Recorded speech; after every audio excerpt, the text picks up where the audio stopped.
तो इसका जो अभी डीजल मोड में इसकी जो जितनी भी कैपेसिटी है उसकी डबल से भी ज़्यादा कैपेसिटी इसकी चलने की हो जाएगी। यहाँ मैं आपको बताने जा रहा हूँ आइसर के 485 मॉडल के बारे में।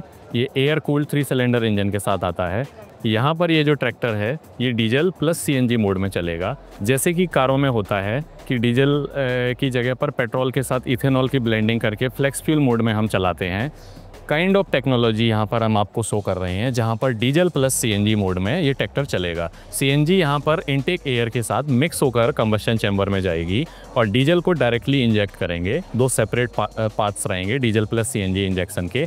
यहाँ पर मैक्सिमम 60% एनर्जी रिप्लेसमेंट सीएनजी का हमने डीजल के साथ अचीव किया है और सीएनजी यहाँ पर मिक्स होकर इनटेक वेल के थ्रू जाएगी जैसा कि हमने आपको बताया।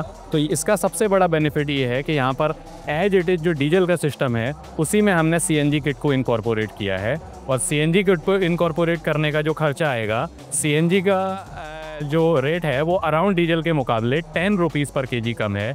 इस वजह से ये जो रिटर्न ऑफ इन्वेस्टमेंट इसका है ये हमको प्राप्त हो जाएगा कुछ ही समय में। इसके बाद हम इसका एडवांटेज ले सकेंगे सीएनजी कंजम्पशन में। और हमने इसमें एक स्विच भी प्रोवाइड करवाया है।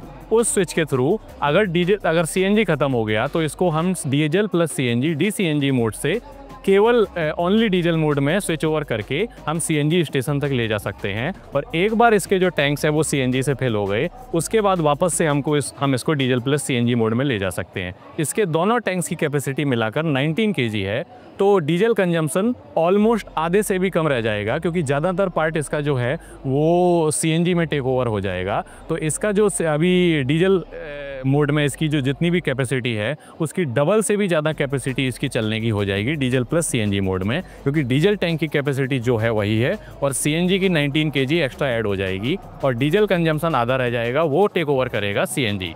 सो ये इस ट्रैक्टर का सबसे एडवांटेज फीचर है हमारे पास। धन्यवाद।